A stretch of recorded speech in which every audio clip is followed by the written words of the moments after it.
কালিমা পড়তে হবে। আল্লাহু আকবার বলেন। ইকরামার মন অন্যরকম হয়ে গেল, হারে আল্লাহর দ্বীন এত দূর পর্যন্ত চলে এসেছে, এই নৌকাওয়ালা শর্ত জড়িয়ে দিচ্ছে, কালিমার শর্ত জড়াইয়া দিচ্ছে।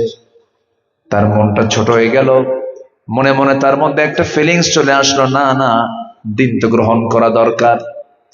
স্বামীর খোঁজে বের হয়েছেন স্ত্রী, ইকরামার স্ত্রী খুঁজে খুঁজে স্বামীকে বের করে বলেন, স্বামী আমার, নবীর কাছ থেকে পরামর্শ নিয়েছি, তিনি সিদ্ধান্ত জানিয়েছেন আপনি দ্বীন গ্রহণ করলে আপনাকে মাফ করে দেওয়া হবে। সোজা নবীর কাছে যখন রওনা দিয়েছেন ইকরামা, রাসূল সব সাহাবা ইকরামকে বলেন, সাহাবীরা, আমার সামনে কিছুক্ষণ পর আবু জেহেলের ছেলে ইকরামা চলে আসবে। ইকরামা যদি কালিমা পড়তে চায়, তোমরা কেউ তাকে ইনসাল্ট করে কথা বলবা না, কেউ কোনো বাজে কথা বলবে না।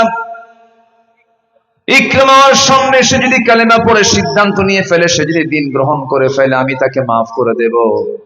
তোমরা তাকে কেউ কোনো কটু কথা বলবে না। নবীর সামনে দাঁড়ায়া ইকরামা সোজা বলে ফেললেন, আশহাদু আল্লা ইলাহা ইল্লাল্লাহ ওয়াহদাহু লা শারীকা লাহ।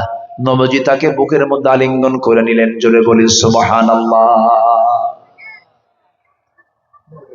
যারা বিপদগামী ছিলেন, আমরা তাদেরকে ওয়েলকাম জানাই, ফিরে আসেন, তওবা করেন। সেই দলকে বিদায় দিয়ে দেন যে দল আপনাকে আখিরাতে জাহান্নাম থেকে বাঁচাতে পারবে না, সেই দলকে না বলে ফেলুন।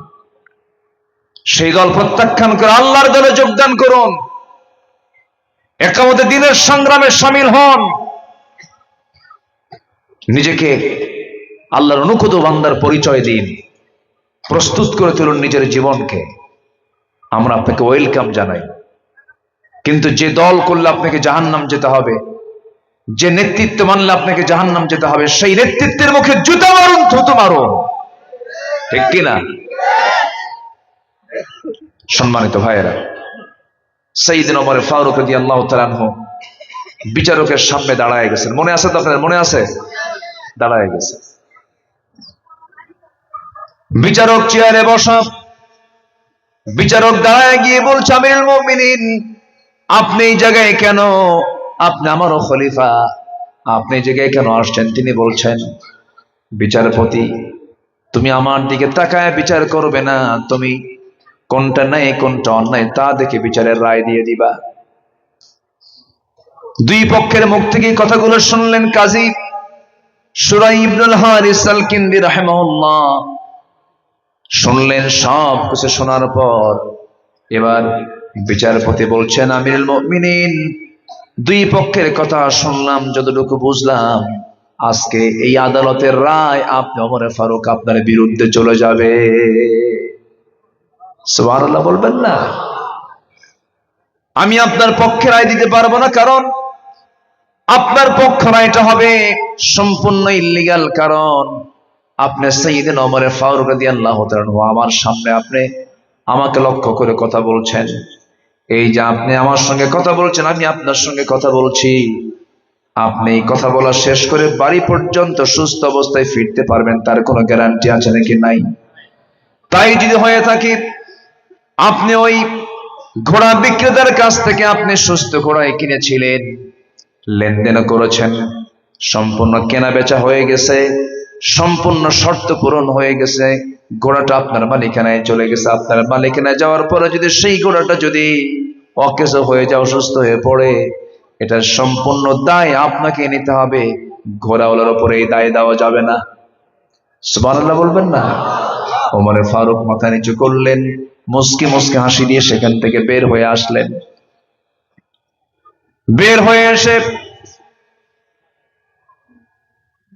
পরের দিন মজলিসে শুরার বৈঠক শুরু হয়ে গেল। অনেক বড় একটা মজলিসের শুরার বৈঠকে ওমর ফারুক বললেন, শোনো, আজকে আমি নতুন একটা প্রস্তাব দিতে চাই। কি? আমি এমন একজন বিচারপতি পেয়েছি, তার দারুণ সাহস। আমি ওমর, আমাকে না দেখে সে আমার বিরুদ্ধে পর্যন্ত রায় দেওয়ার সাহস পেয়েছে। সে ন্যায়কে সামনে রেখে আমার বিরুদ্ধে পর্যন্ত রায় দিতে সে চুল পরিমাণ সে ভয় পায় নাই। অতএব সবার সামনে আমি প্রস্তাব করছি, কাজী সুরাইকে আঞ্চলিক বিচারপতি না বানায়া তাকে না রেখে তাকে জাতীয় বিচারপতি বানায় দেওয়া হোক। আল্লাহু আকবার বলেন, আল্লাহু আকবার বলেন। খলিফার বিরুদ্ধে রায় দেয় আর তার পদোন্নতি হয়। আর আমার দেশে এক প্রধান বিচারপতি একটু হক কথা বলতে নেওয়া মাত্রই তাকে পাগল বানায়া দেশ থেকে তাকে বের করে দেওয়া হয়েছে।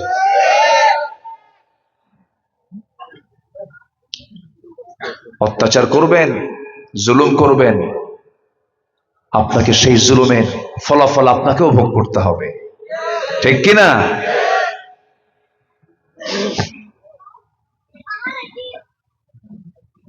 এই লোহাগাড়া সাতকানিয়ার মানুষগুলো কত জুলুমের শিকার হয়েছে।